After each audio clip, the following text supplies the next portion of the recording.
یہ کہانی ہے ہندوستان کے شہر رائے پور کی ادیا پاڑا کی۔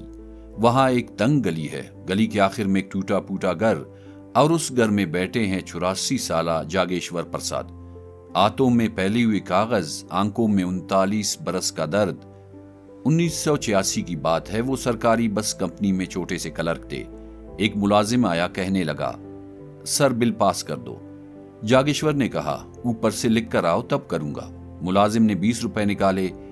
جاگیشور نے ہاتھ جھٹک دیا اور ڈانٹ دیا، شرم کرو، دوبارہ منہ مت دکھانا۔ تیسرے دن جب وہ دفتر سے نکلے، وہی ملازم پیچھے آیا، جیب میں زبردستی 100 روپے ٹوسے اور بھاگ گیا۔ اگلے ہی لمحے اینٹی کرپشن کی ٹیم نے گھیر لیا، اسے 100 روپے رشوت کے الزام میں گرفتار کیا گیا۔ جاگیشور روئے، چلائے، لیکن کون سنتا۔ اس دن سے ان کی خوشحال زندگی برباد ہو گئی۔ 1988 میں نوکری سے معطل، آدھی تنخواہ، ریوا ٹرانسفر۔ بیوی اور 4 ننھے بچے رائے پور میں اکیلے چھوڑ دیے گئے۔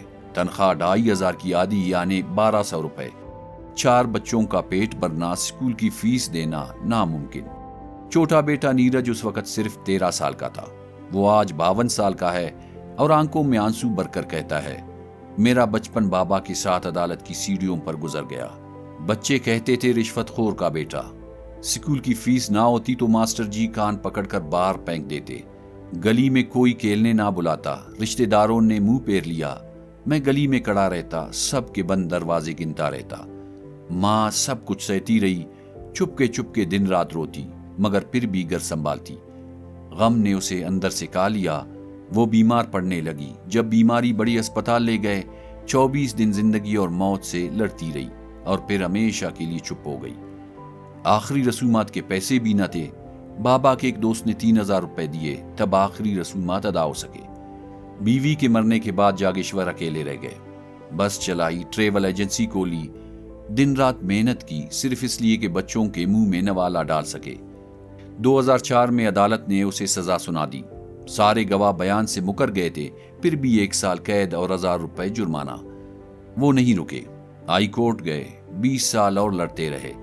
39 سال اسی طرح لڑتے لڑتے گزر گئے، یعنی 14,000 دن عذاب میں گزر گئے۔ 100 روپے کے الزام نے پوری زندگی نگل لی۔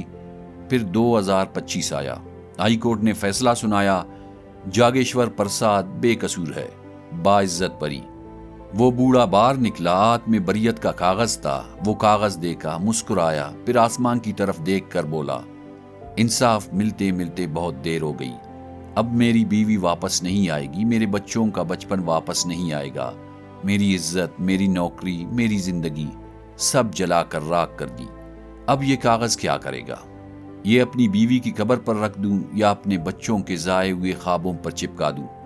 آج جاگیشور پرساد صرف ایک چیز مانگتے ہیں، کوئی انصاف نہیں چاہیے، بس میری پنشن اور واجبات دے دو تاکہ یہ بوڑھے ہاتھ بھیک مانگنے کو نہ اٹھے۔ بھائیو، یہ کہانی صرف جاگیشور پرساد کی نہیں، یہ ہر اس شخص کی کہانی ہے جو نظام کے نیچے کچلا جا رہا ہے، چاہے وہ پاکستان میں ہو یا ہندوستان میں۔ انصاف اگر وقت پر نہ ملے تو وہ انصاف نہیں، وہ بس ایک کاغذ کا ٹکڑا ہوتا ہے جو مرنے کے بعد قبر پر رکھ دیا جاتا ہے۔